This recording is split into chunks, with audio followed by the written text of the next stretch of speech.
이제 룻기 마지막 장에 이르렀습니다. 그러니까 룻은 지난 시간에 보아스를 찾아갔고 가서 청혼을 하고 당신이 우리의 기업을 물을 자입니다 라고 이야기를 했습니다.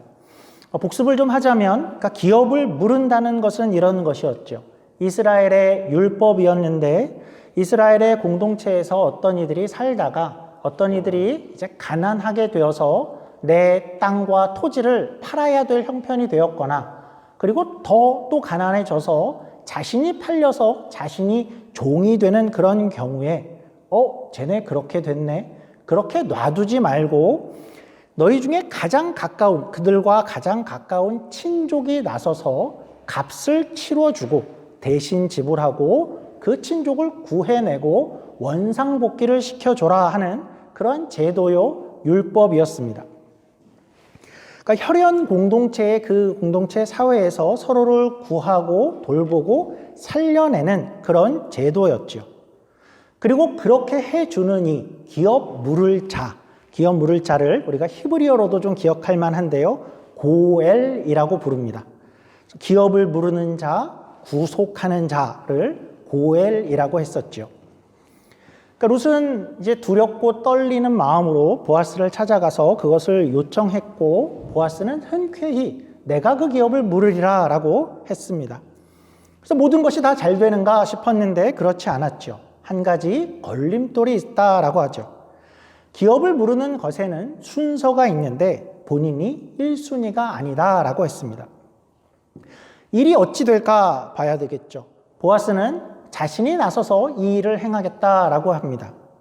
내가 1순위가 아니니까 네가 가서 1순위인 사람 먼저 만나서 해결하고 와라, 그렇게 말하지 않고 내가 쉬지 않고 그 일을 하겠다라고 보아스가 이야기하죠. 룻은 그래서 집으로 돌아왔습니다.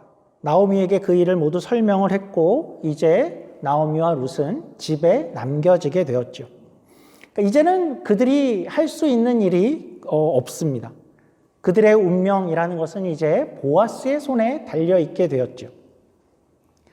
우리도 우리의 운명인데 우리가 뭔가를 할 수 없는 그런 순간들이 있죠. 그냥 기다려야 될 때가 있습니다. 무언가를 위해, 취업을 위해, 직장을 위해, 영주권을 위해 그렇게 신청을 해놓고 나서 그 결과와 판단을 기다리고 있어야 할 때가 있죠. 혹은 어떤 분쟁이나 소송에 휘말리게 되어서 내가 그렇게 되었을 때 내가 할 수 있는 일들을 다 넘어서 내 일을 변호사에게 맡겨야 될 때도 있습니다. 또 특별히 수술대에 누우면 우리가 할 수 있는 일이 없지요. 그러면 내 운명을 의사에게 맡기게 되죠. 사실 그럴 때에는 우리가 굉장히 너무나 무력해 보이기도 하지만, 그러나 한편 무력하기 때문에 그렇게 될 때 우리는 더 하나님을 의지하고 생각하게 되죠. 아마 나오미와 룻도 이 순간이 되어서 더 간절하게 하나님의 일하심을 기대하고 기도했을 것 같습니다. 이제 보아스가 그래서 어떻게 하는가 하는 것을 보지요. 그는 쉬지 않고 일할 것이다 라는 기대를 받고 있는데 아마도 다음 날이 아닐까 싶습니다. 우리 성경 4장 1절입니다. 1절 말씀 보겠습니다. 보아스가 성문으로 올라가서 거기 앉아 있더니, 여기까지 보죠. 보아스가 이제 다음날 성문으로 올라간다라고 합니다. 그리고 거기에 앉았다라고 하죠. 성문에 올라간다라는 것은 어떤 의미일까요? 거기 성문에 가서 그 위에 앉는 데가 있나? 그런가 싶은데 우리에게는 이 장면이 좀 낯설 수 있지만 성경에서는 꽤 많이 흔한 장면입니다. 성문이라는 곳은 사람들이 많이 다니는 곳입니다. 고대 사회를 우리가 좀 상상해 보면 성을 쌓고 성곽을 만들게 되는데, 그런 것이 생길 때 사람들은 그 성곽의 안에 살기를 원할까요? 아니면 밖에 살기를 원할까요? 물론 성 밖에 자기의 농토들도 있을 것이고 양과 염소를 키우면 몰고 저 멀리 들판에 가서 양을 쳐야 될 때도 있지만, 그렇게 돌아다니겠지만 사는 것은 모두가 성 안에 살기를 원했죠. 안전과 보호를 위해서입니다. 그러니까 애초에 그런 이유 때문에 성곽을 쌓았겠죠. 그러니까 일은 다 밖에서 하더라도 살기는 안에 살기를 원했는데, 그 고대 연구에 의하면 고대에 그 성 안의 인구 밀도라는 것이 현대의 대도시 못지 않았다라고 합니다. 그런데 모두가 다 성 안에 살 수는 또 없었을 것이고, 그리고 또 농사의 일을 위해 또 목양의 일을 위해서 자주 왔다 갔다를 해야 될 터인데, 그런 면에서 성문이라고 하는 것은 가장 사람이 많이 다니는 곳이다라는 뜻입니다. 그러니까 우리는 성문하면 저 외곽에 어디 끝에 그냥 한적한 데 아니야? 이런 느낌이 들 수 있지만 그렇지 않고 거기가 가장 사람이 많은 곳이고 광장이 있는 그런 곳이다라는 뜻입니다. 그래서 거기에는 고대에 늘 공적인 어떤 업무들, 재판들, 다스리는 일들이 거기서 일어나게 되었었습니다. 예를 들면 아브라함이, 그러니까 사라가 죽자 그녀의 장지를 위해서 막벨라 굴을 사려고 햇사람을 만나는데 그들과 거래를 할 때에 성문에서 했다라고 합니다. 그것이 공적 거래였다라는 뜻입니다. 다윗의 아들 압살롬이 다윗을 반역할 때에, 그러니까 다윗은 굉장히 훌륭한 왕인데 그는 고생을 많이 했죠. 그는 심지어 왕이 된 이후에도 어려움을 많이 겪었는데 대표적인 것이 아들 압살롬이 반역을 한 것이었습니다. 압살롬이 그런 마음을 미리 품고 나서 미리 사람들의 마음을 얻기 위해서 뭘 했냐 하면 성문에 나갔습니다. 그래서 사람들의 송사를 듣고 그것을 자기가 해결해 주지요. 사람들의 마음을 얻으려고. 그러니까 성문에서 재판이 열리고 있습니다. 한 장면만 더 보죠. 이번에는 성경으로 좀 볼까요? 신명기 21장 19절 20절인데요. 그의 부모가 그를 끌고 성문에 이르러 그 성읍 장로들에게 나아가서 그 성읍 장로들에게 말하기를 우리의 이 자식은 완악하고 패역하여 우리 말을 듣지 아니하고 방탕하며 술에 잠긴 자라 하면, 그러면 어찌 하게 되는데 어디로 갔다 그러죠? 성문에 갔고 거기에 성읍 장로들이 있는 그런 모습을 또 보게 되죠. 그러니까 상업에 대해서 어떤 공적 확증, 법적인 일을 하는 곳이 성문이었고, 거기에 앉았다는 것은 그만큼 위치가 높았다라는 뜻이 되기도 하고, 이제 중요한 것은 보아스가 일을 처리하는 방식이 어떤 것이었다라는 것을 말하고 싶은가 하면 매우 공식적으로 처리를 하고 있다라는 것을 말하고 있는 것입니다. 그러니까 보아스는 여기서도 그런 모습을 발견하게 되죠. 지금은 사사시대인데 참 구별되는 모습을 여기서도 발견하게 됩니다. 보아스는 룻을 그냥 보쌈해 가지 않죠.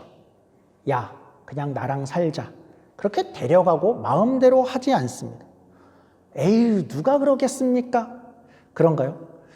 사사시대, 다시 사사기 한번 가보죠. 사사기 22장 16절 이하에는 어떤 이야기가 나오냐 하면 사사기의 마지막 이야기인데, 지파 간의 전쟁들, 어찌어찌한 상황 가운데 전쟁들을 하게 되었고 문제가 생겼습니다. 12지파 중에 베냐민 지파 안에 사람들이 적어지고 특히 여인들이 적어지게 되었습니다. 그러니까 문제는 뭐냐 하면, 그래서 이스라엘의 지파 가운데 한 지파가 끊기게 될 그런 위험에 처하게 되었죠. 그래서 이스라엘 사람들이 어떤 결정을 하게 되냐 하면, 야, 우리가 곧 축제가 있는데 베냐민 사람들아, 우리가 허락을 할 테니까 거기 가면 여인들이 나와서 막 춤을 추고 할 텐데 가서 아무나 잡아라. 그리고 데려가서 아내를 삼아라 라고 하죠. 물론 이유가 있었지만 그러니까 이런 정도의 사회였던 겁니다. 이 사건 후에 사사기가 어떻게 마무리되죠? 이 시대는 과연 왕이 없어 모두가 다 각자의 소견대로 행하였더라 하고 사사기가 마무리가 되죠. 그러니까 율법이 지켜지지 않는 이 사사시대에 보아스는 다시 한번 법대로 절차대로 하고 있는 그런 모습이 다시 한번 돋보이죠. 우리 1절 말씀 다시 한번 보죠. 1절입니다.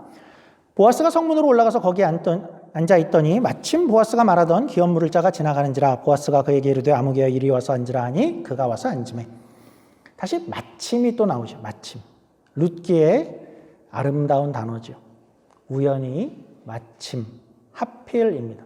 뭐였죠? 하나님의 손길이었죠. 하나님이 열심히 일하고 있다라는 그런 증거이죠.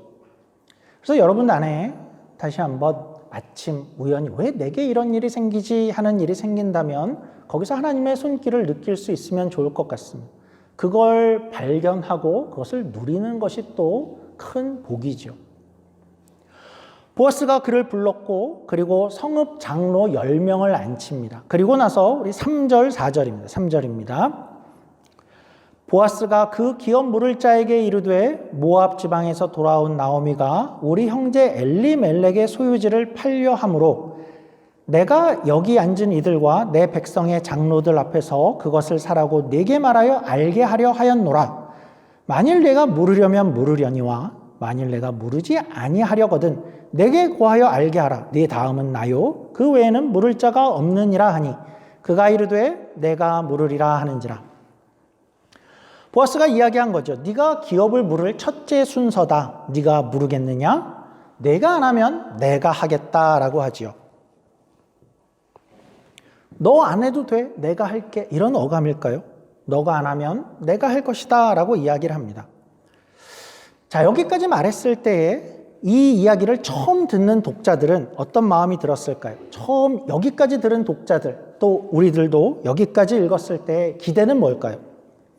우리가 응원하게 되는 것은 뭐죠? 보아스가 이야기했을 때 그 첫 번째 권리를 가진 자가 나는 안 원한다 하기를 우리는 기대하게 되죠. 그러면 와, 이야기가 잘 풀려지고 보아스와 룻이 잘 되겠구나 할 텐데 그의 대답이 뭐냐 하면 그래? 그러면 내가 물으리라 이죠. 그러니까 이게 뭐지 싶죠. 상당히 당황스럽습니다. 근데 이와 좀 비슷한 일이 저희 집에서도 매우 자주 일어납니다. 저는 아들이 둘이 있죠. 첫째 아들은 아무리 맛있는 걸 줘도 별로 많이 먹질 않습니다. 둘째 아들은 아무리 맛이 없는 걸 줘도 굉장히 많이 먹죠. 그러니까 새롭거나 비밀스러운 정보는 아니고 외모를 보면 알 수 있는 정보죠. 그래서 뭔가 좀 맛있는 것이 있으면 어떻게 하게 되냐 하면 이렇게 그냥 두면 한 명이 많이 먹을 것 같으니까 이렇게 나눠주게 됩니다. 근데 보통 시간이 지나면 보통은 형 것이 남아있게 됩니다. 그러면 늘 둘째가 그렇게 묻지요. 형한테. 형, 그거 먹을 거야? 그러죠. 물론 이 순서는 형 차례가 먼저죠. 형이 권리를 갖고 있습니다. 형이 내가 먹을 거야 하면 그냥 형 것입니다. 그러나 동생은 기대를 하게 되죠. 형이 안 먹겠다 하는 것만 기다리고 있습니다. 우리가 룻기에서 응원하는 마음이 비슷하지요. 여기까지만 보면 기업 물을 첫 번째 순서를 갖고 있는 이가 안 하겠다라고만 하면 다 이야기가 잘 되니 해피엔딩이니까 그걸 응원하고 있는데 이 사람이 뭐라고 한다고요? 내가 먹겠노라. 내가 물으겠노라. 그러죠. 동생은 실망하고 그러니까 우리도 좀 당황스럽습니다. 일이 어떻게 되나 보는데 보아스가 이렇게 하죠. 보아스는 다 계획이 있었던 것 같습니다. 한마디를 붙이되 5절입니다. 보아스가 이르되 내가 나오미의 손에서 그 밭을 사는 날에 곧 죽은 자의 아내 모압 여인 룻에게서 사서 그 죽은 자의 기업을 그의 이름으로 세워야 할지니라 하니. 그러니까 이렇게 얘기를 했고 그러자 갑자기 여기에서 이 말에 첫 권리를 가지고 금방 예스를 했던 이 사람이 황급하게 마음을 바꾸게 되죠. 6절입니다. 6절. 그 기업 물을 자가 이르되 나는 내 기업에 손해가 있을까 하여 나를 위하여 물으지 못하노니 내가 물을 것을 네가 물으라. 나는 물으지 못하겠노라 하는지라. 그러니까 여기 답을 보면 어떤 이 장면이 이렇게 느껴지냐 하면 그러니까 이 사람이 두 번이나 나는 물으지 못하겠노라. 네가 해라. 나는 물으지 못하겠노라. 뭔가 굉장히 당황하면서 이렇게 손사래를 치는 그러니까 앞에 말을 강하게 취소하고 싶은 것을 확인하는 그런 모습이 이렇게 보여지죠.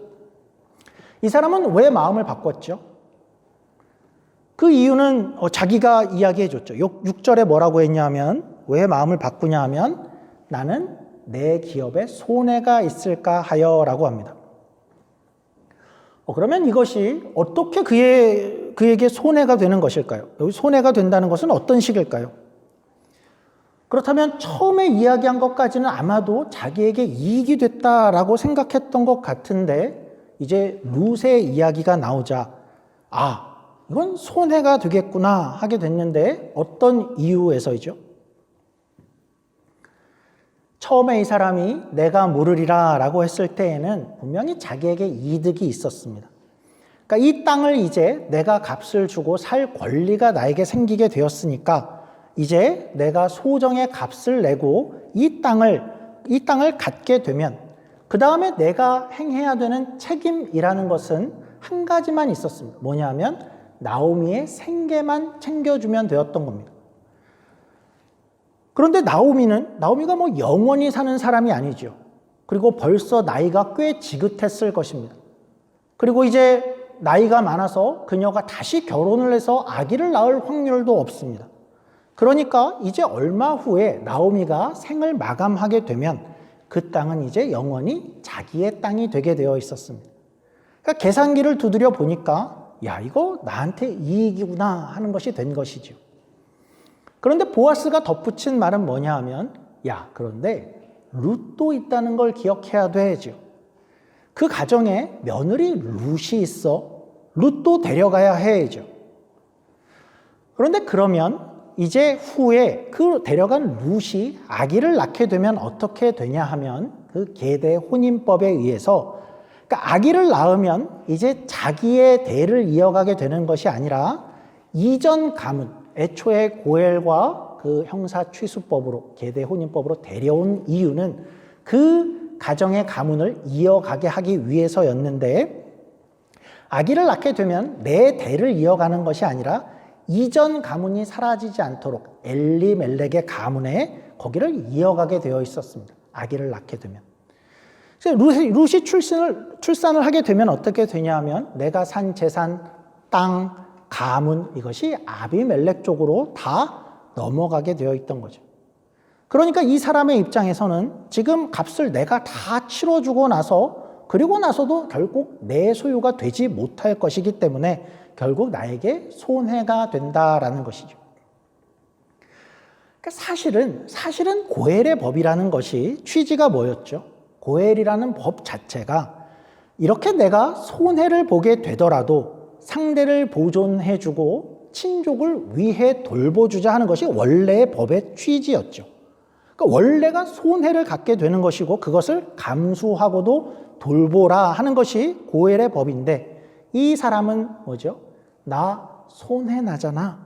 안 할래가 된 것이죠. 이런 사람의 모습은 좀 어떻습니까? 사실 우리에게 그렇게 낯설지 않습니다. 혹시 이 사람의 태도가 현대 크리스찬의 자화상은 아닐까? 우리에게도 그런 모습이 있지는 않을까 싶죠. 우리도 하나님의 법을 어떤 법을 지키는 데 있어서 내게 이익이 있으면 내가 하리라 이렇게 하지만 그런데 뭔가 손해가 될 것 같으면 하나님의 법이지만 거기서 슬쩍 발을 빼려는 그런 모습이지요. 하나님을 따르는 데에는 우리가 하나님을 위해 또 교회를 위해 공동체를 위해 감수해야 되는 그런 부분들이 있죠. 늘 있기 마련입니다. 그런데 나는 손해가 있으면 안 하리라의 모습인 거죠. 룻은 어땠죠? 룻은 어떻게 등장했냐면 나오미를 손해를 감수하면서 돌보는 모습으로 등장했죠. 보아스도 나오미와 룻을 그렇게 돌보았더라 하는 것이 이제까지 룻기가 해왔던 이야기였습니다. 헤세드였죠. 그런데 이 사람은 어떻게 등장하는 것이냐면 완벽한 대조로 등장을 하는 겁니다. 나는 내게 손해가 나면 안 할 거야 하죠. 굳건한 생각이죠. 내게 손해가 안 나는 선에서 하나님을 믿겠어. 공동체를 섬기는 것도 내 손해는 있을 수 없어. 거기까지 계산기를 두드리는 그런 모습이죠. 그러고 보니까 여기 이렇게 나 손해볼 것 같아서 안 할래 한 그 사람의 이름이 무엇이었죠?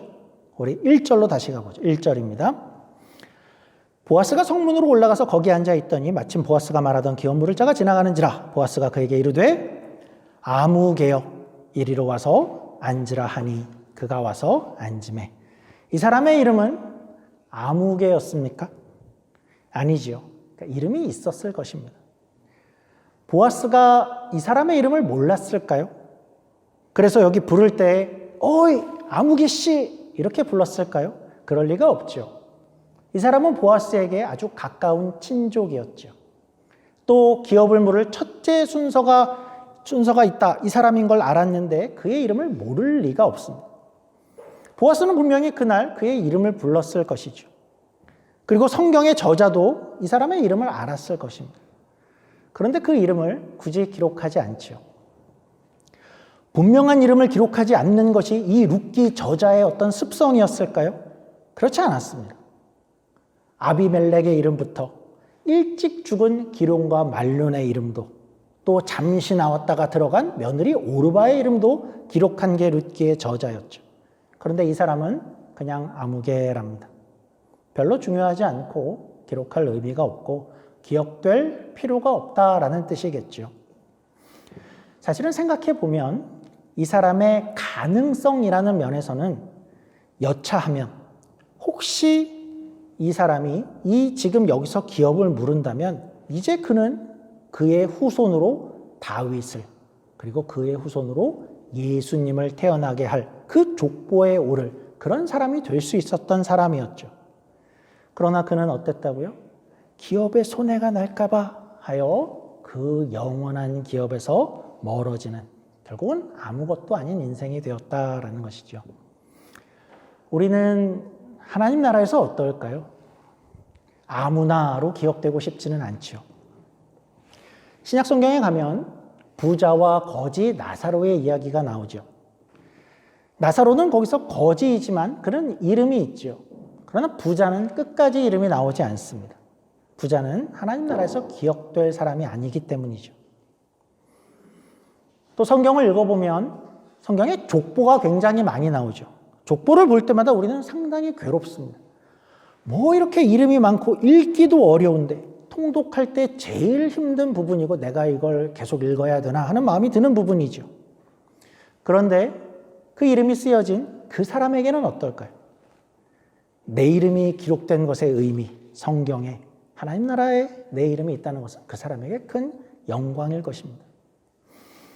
오늘 장면으로만 생각해 보면 어떤 사람이 하나님 나라에 기억이 되고 기록되어질까요? 자신의 책임과 하나님의 햇새들을 남기는, 그것을 베푸는 사람의 이름이 남겨진다라는 것이겠죠.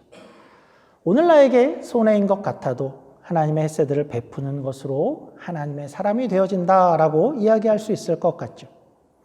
저는 오늘 우리가 이런 기회들을 놓치지 않으면 좋겠습니다. 내 손해 이상의 하나님의 햇새들을 베풀고 하나님 앞에 아무개가 아니라 기억되는 인생이 될 수 있으면 얼마나 좋을까요?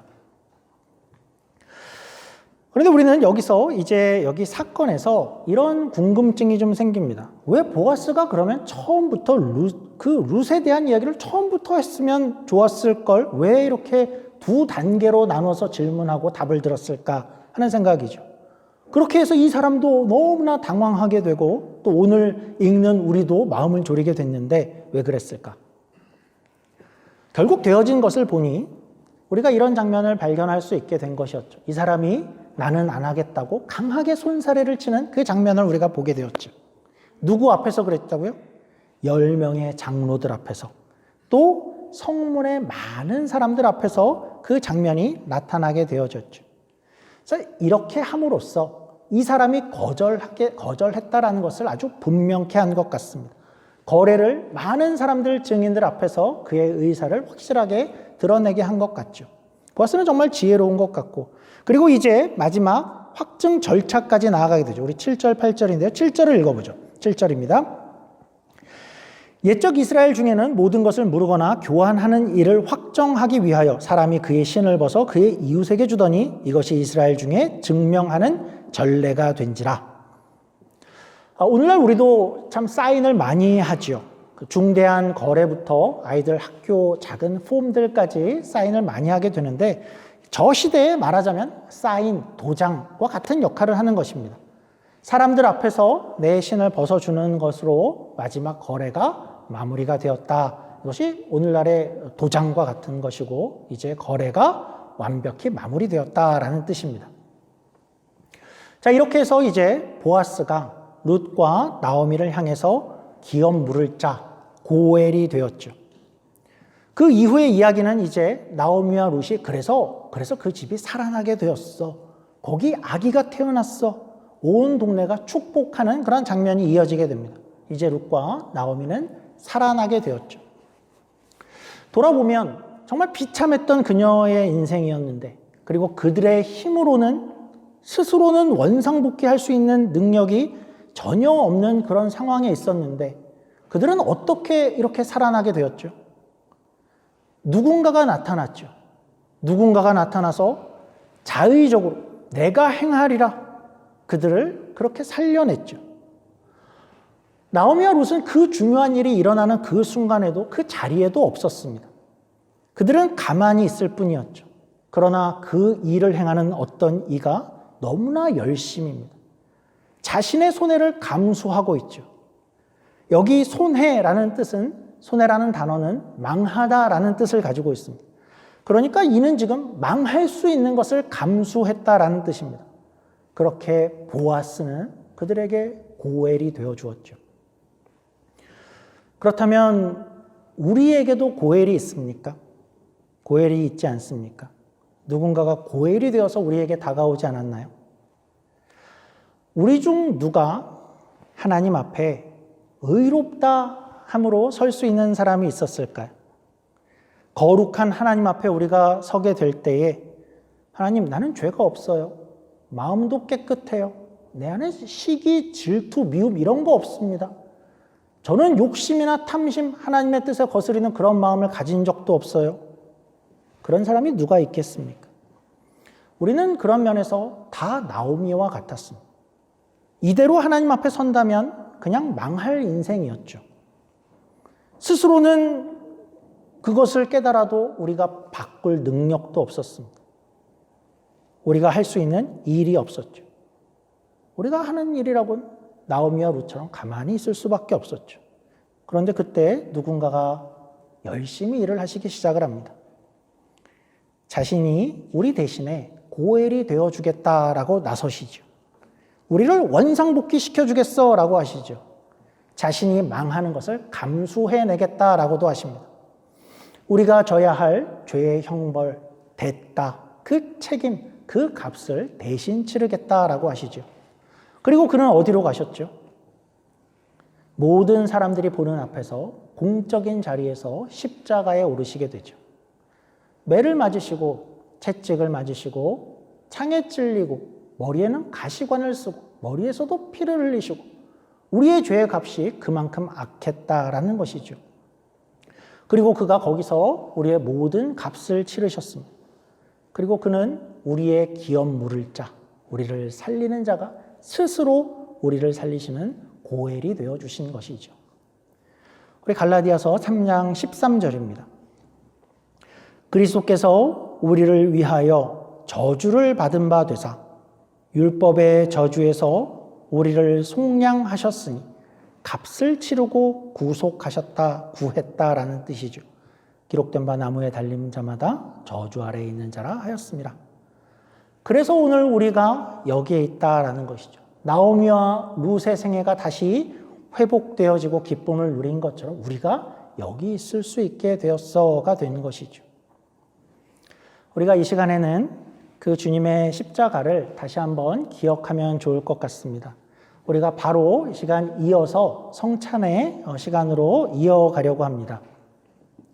우리가 이제 행하는 성찬 예식은 예수님께서 살아계실 때에 친히 명령하신 것이었죠. 내가 다시 올 때까지, 그때까지 너희는 이것을 기억하고 모일 때마다 이것을 지켜 행하라 라고 말씀하시고 우리는 그 말씀을 쫓아서 이 예식을 오늘날까지 행하고 있습니다. 이 예식에서는 우리가 빵과 포도주를 먹게 되어 있죠. 빵과 포도주는 무엇을 상징하죠? 빵은 십자가에서 찢긴 예수님의 몸을 상징하죠. 그리고 붉은 포도주는 십자가에서 흘리신 예수님의 피를 상징합니다. 그래서 이 예식은 온전하게 예수님의 그 십자가를 기억하며 감사하는 그런 예식으로 되어 있습니다. 우리가 어떻게 신자가 되고 예배를 드리며 하나님을 아는 자가 되었을까 할 때에 예수님의 십자가로 시작할 수 있었습니다를 기억하는 예식이죠. 거기서 모든 값을 치르시고 우리의 고엘이 되어주셔서 자신의 이 망함 가운데에도 우리의 고엘이 되어주시고 우리를 살리셨다의 고백이죠. 그 고백이 담긴 이 예식이 되어지기를 원합니다. 우리 이 시간에는 성자의 귀한 몸 1절 찬양하시면서